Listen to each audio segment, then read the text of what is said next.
Tired of bloating, fatigue and sluggish digestion? Meet your gut's new best friend, NutriHealth 365's microbiome supplement. Restore balance, boost immunity, and feel amazing from the inside out. Smart delay release capsules. Real results. Gut health just got personal. Good morning, ladies and gentlemen, and welcome to Tuesday's episode of Trending. Today we're going to talk about Gaza. Trump says he wants to rebuild Gaza. We're going to talk about the Chinese tariff announcement that basically sent the crypto world into free fall. We're going to talk about the fact that the EU is already introducing digital ID at the border. And in Australia, parents are basically being sidelined and gender transitions are going on without their consent.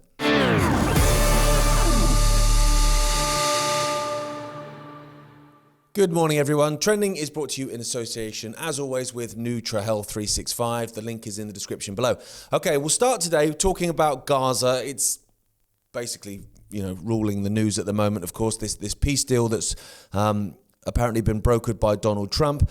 Trump wants to rebuild Gaza after signing historic peace deal. Donald Trump has hailed a historic day, which he hopes will lead to rebuilding Gaza after the peace deal was signed at a global summit in Egypt. The US president spoke to reporters aboard Air Force One on his way back from Sharm el-Sheikh, where world leaders gathered on Monday to mark an agreement that he said had answered the prayers of millions. Asked whether the deal, which has secured a ceasefire in Gaza and seen all living Israeli hostages return to their families, could lead to a Palestinian state, Mr. Trump said, "We're talking about rebuilding Gaza. I'm not talking about a single state or a double state or two state." That's the same thing, I think.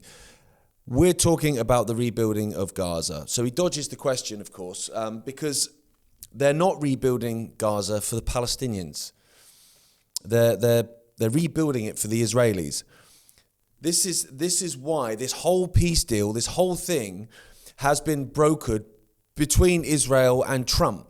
There's no Palestinians having a say, that they're not inputting it, and the fact that the Israelis, the fact that Benjamin Netanyahu and Miriam Adelson and all these others that have essentially, in Adelson's case, been funding Trump to the tune of hundreds of millions, are all so happy about it. They make no secret of the fact that they believe Gaza is part of Israel. They believe that the West Bank is part of Israel. It's the land promised to them by God.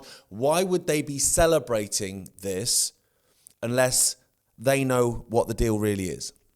Now, of course, I'm very, very happy with the release of hostages. Should never have been taken in the first place.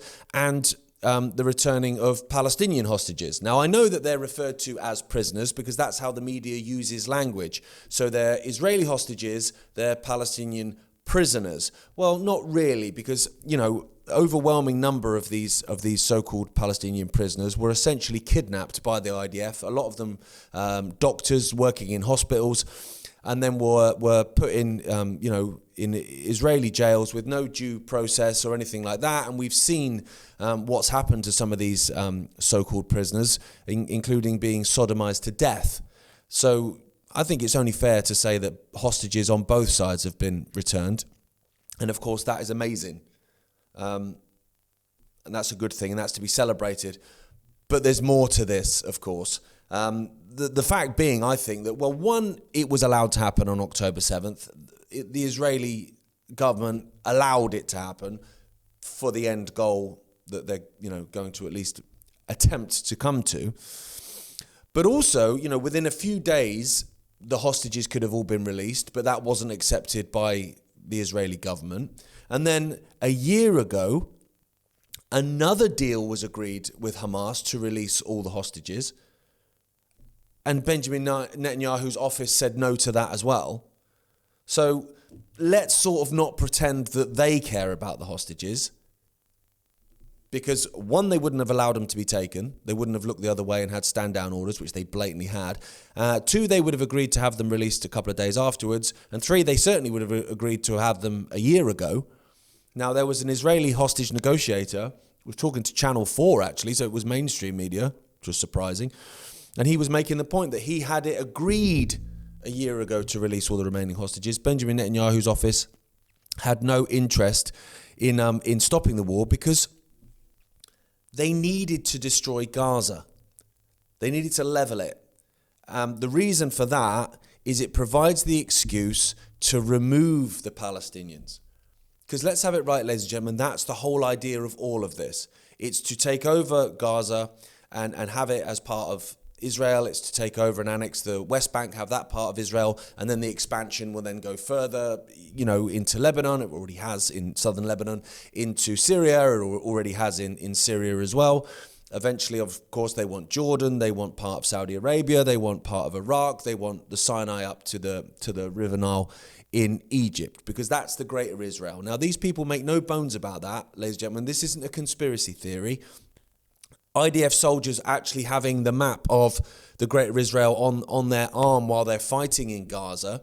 Benjamin Netanyahu said just, I think about 2 weeks ago, maybe 3 weeks ago, that he feels a spiritual connection to the greater Israel and the idea of the greater Israel. It's what they want, which is why it's blatantly obvious that this peace deal is a scam.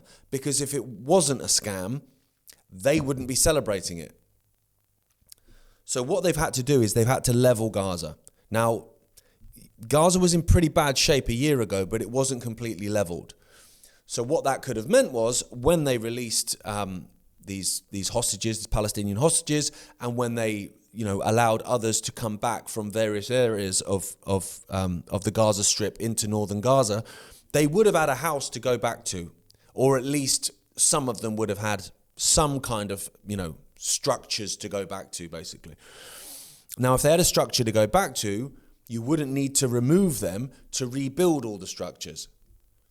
So you'd lose your excuse. So what the plan will be now will be to basically get all of those Palestinians out into Jordan, out into the Sinai, put them in refugee camps, just while they rebuild Gaza. Now, once Gaza is rebuilt as the Gaza Riviera, which was the plan, some prime real estate, their own words, Jared Kushner's own words. That's why they're all out there licking the wall right now, because they're licking their lips, really, in terms of what they're going to get. At that point, the Palestinians will not be allowed back. So you will have removed them and they won't be allowed back. Now, I was having a conversation with my brother this morning, and he said, do you think they would all leave, though? Surely some of these Palestinians would actually they'd kind of see what was going on. And the answer to that is no, I don't think all of them will leave voluntarily. But that's where, when you look at what the Israeli ministers say in Hebrew, not in English, you get to the bottom of actually what they mean and what they plan, because they're actually honest in Hebrew. I don't know if you've noticed that, ladies and gentlemen, but what they tend to do is they will put out two tweets. So Benjamin Netanyahu's office will put out two tweets, one in English and one in Hebrew. Ben-Gur does the same. They all do it. Now, the one in English, which is essentially talking to me and you and to the American taxpayers and the people that they're trying to get support from, they're very different. So in those ones, it's a historical moment for peace. Hopefully, the Middle East will be able to flourish and everyone will live in harmony, yada, yada, yada, and people lap it up. And then you go, okay, right, let's translate the Hebrew version. Tend to be a lot more honest. So while at the same time Ben-Gvir was saying that, and this guy's a lunatic, by the way, saying that, about peace and whatever, in the Hebrew version, he was making the point that as soon as the hostages have all been released, which they have now, he's already instructed the IDF to go back in to destroy the tunnels and all the other infrastructure. Now, when people were pointing this out a couple of days ago, hang on, Ben's being honest in Hebrew. The likes of Julie Hartley-Brewer and other vile cretins from the mainstream media jumped on top of that, just going, are you an idiot? Have you even read the peace deal? The peace deal says that all the terror, infrastructure and all this stuff has to be destroyed. Goodness me. It's like, yeah, we have read it, actually, Julia. And yes, whilst it says that it should be done by independent bodies, independent organizations, essentially a collective of different countries going in, inspecting and doing X, Y, Z. Not the IDF going back in and starting bombing again. It's not the same thing. So I imagine that instruction for the IDF to go back in and start bombing again will also, apply to not only getting rid of the so-called terror tunnels and this kind of stuff, but also getting rid of those Palestinians that essentially refuse to leave. They'll call them, combatants. They'll say they're Hamas trying to protect their tunnels and all this kind of stuff. They'll give it all that. Of course they will. Now, this is another aspect of it for me, is the fact that the Palestinians have had no input. Now, people will go, well, but Hamas. Yeah, not every Palestinian is Hamas, okay? And the Palestinians in the West Bank, there's no Hamas. So there's no reason, if we're playing a fair game here, to not have any input from the Palestinians. Bearing in mind, all these people have been saying for years, save Palestine from Hamas. Free Palestine from Hamas. So they're trying to go with a kind of, a little bit more empathetic towards the Palestinians, but we just need to get rid of Hamas. Okay, well, if this deal is to get rid of Hamas, and that's all it's about, and it's not really about just getting rid of all of them and nicking the land, it's of course what it is about, but if it wasn't, there would be no reason not to have any input from the Palestinians, to have a say on their lives and their homeland and what happens to them. But they don't care about them because, This is an Israel peace plan, and it's not about peace. It's a land grab and it's a resource grab. Now we know the amount of natural resources that there are in Gaza and off the coast of Gaza. And as I said, Jared Kushner giving it the prime real estate. It's honestly, it's insane. And another part of this actually is, when you see people saying something and they're all saying it at the same time. So, of course, we had that situation where Benjamin Netanyahu met with a load of influencers and it's all filmed and he's there basically saying, the most important thing is taking over TikTok, which they've done now, and they've taken over CBS and all these other outlets. And he's talking about how they need to concentrate on Twitter, but we just need to talk to Elon because he's a friend. And ever since then, all those people that were at that meeting are out shilling constantly, or rather sheckling constantly. And the algorithms on X have gone mad. Like, my entire timeline is just full of pro-Israel, pro-Zionist propaganda and wall-licking photos. That's it. I don't follow these people, but it's all I'm seeing. Then you've got Richard Tice, Reform deputy leader here in the UK. He's been out there licking the wall, and then all he does then on his social media now is not represent the people he's supposed to represent in his constituency, but is basically just big up Israel constantly. So we've seen lots of that going on, and I think that is about the future, in terms of trying to change the narrative for the future.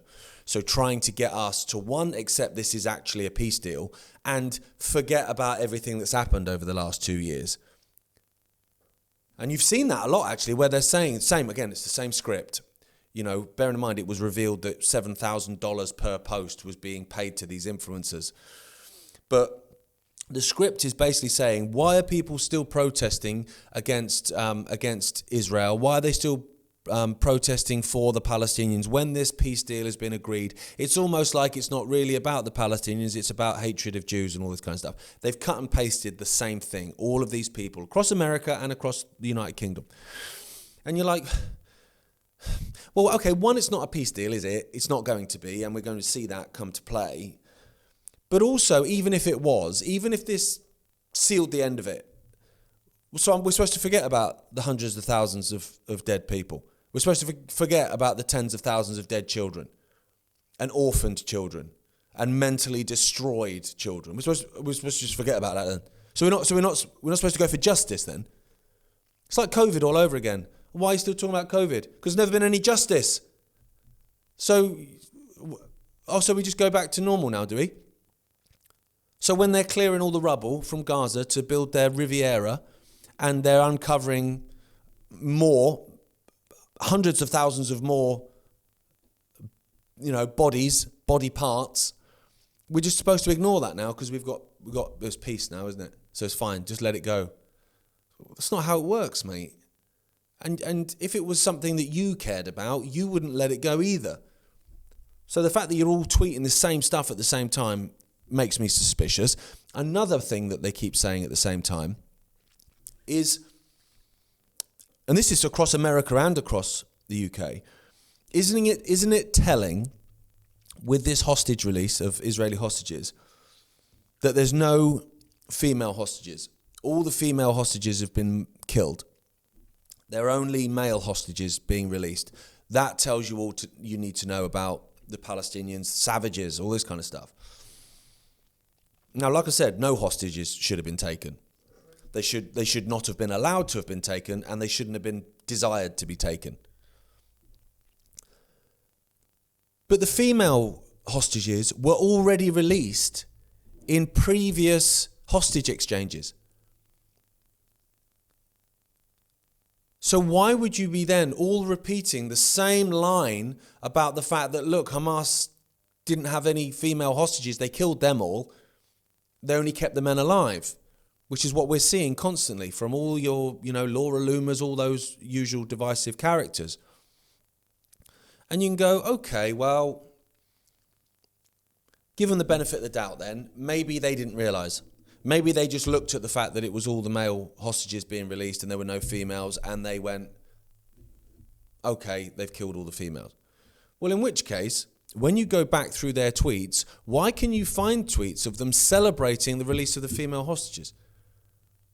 So for one example, Sharon Davis, who was a very famous swimmer, Olympic swimmer in Britain, been very good on the whole, trans athlete debate and men competing in women's sports and stuff. Very good on that. She was tweeting yesterday about the fact that they killed all the females. That tells you all you need to know. Yet she was celebrating the release of the female hostages over a year ago. So how does that work? So you must know that you've celebrated something. Surely. Now, like I say, no hostages should have been taken, and I celebrate the fact that they've been released. The idea of going in and kidnapping civilians is beyond reprehensible. But when the truth is bad enough, why do we need to lie to make the truth seem worse than it is? Just be honest. There's no reason to be lying. But then again, it's, a lot of this is about perception. It's about you perceiving people to be a certain way. So it's Israeli hostages, it's Palestinian prisoners. It was with a Israeli hostage, they were kidnapped. In the case of a couple of the doctors that were taken from hospitals, they were taken. Or they were detained, that was it, sorry. They were detained. They weren't, they were kidnapped. They're doctors, they're civilians working to try and save people's lives. They were just taken by soldiers, no due process, not committed a crime, stuck in a jail cell and beaten most of the time. But it's the wording. So one's a hostage that's kidnapped, so that gives a particular perception of the situation, an empathetic feeling towards that, obviously. And the other is a prisoner that was detained. So prisoner detained is, well, they've done something wrong then. So it's not the same level of outrage or sympathy. That's not done accidentally. The fact that the Israelis have described the Palestinians as savages, as animals, as non-human. That's what we're meant to do. We're meant to dehumanize them. People saying Palestinians shouldn't be allowed to come here. The irony is they don't want to, mate. They want to stay in their own country. But Palestinians shouldn't be allowed to come here because they're all terrorists, they're all this and they're all that, they're all savages, they're all idiots, thick. What are they going to bring to society? These are some of the most highly educated people on the planet, actually. But that's not the perception, because you dehumanize them. And the irony of that, given how we're supposed to never forget and we're supposed to learn from history, is by dehumanizing people, you get others to have apathy towards them so that they will accept bad things happening. You saw it during COVID. COVID idiots, granny killers, anti-vaxxers, far-right conspiracy theorists, all these smears that were used to basically make you seem like a bad person so that when you had a legitimate gripe about something, there was no sympathy. And when you were arrested and bundled into the back of a meat wagon and carted off and all that sort of stuff, or beaten with a truncheon at Trafalgar Square in a protest, no one felt sorry for you because they'd already dehumanized you and made you look like a bad person. And who cares about a bad person getting smacked in the head? Not many people. So they've done the same with the Palestinians. And we're going to continue to see that more and more and more. And then, ladies and gentlemen, what we'll see is the claim that Hamas has not been defeated. And actually, in the refugee camps in the Sinai, bearing in mind that's an area that they want for the Greater Israel, and the refugee camps in Jordan, bearing in mind that's an area they want for the Greater Israel, that you're going to see Hamas infiltration within those areas. Weapons have been snuck in, homemade rockets have been fired. Right, we're going to have to go in there and sort them out. The whole thing starts again. We can't possibly have these people come back to this brand new Gaza Riviera that we've built with a big gold statue of Donald Trump, because we can't have these savages next to the Israelis who just want to live in peace, man, on Palestinian land. And then we'll be right back to where we started. And all those people that have a go at us now saying that we're negative and black-pilled because we're just pointing out the obvious will be very, very quiet, because they always are. Okay, so that's the end of the free section on social media. If you head over to iconic.com, the exact link will be below. We're for free as well, and we're going to talk about this whole, Chinese tariff thing that crashed the crypto markets and then was suddenly lifted again, but not before people had lost everything. Not quite everyone. We're going to talk about the EU. They're beginning their rollout of their digital ID border system, and parents are kept in the dark on gender transitions at school.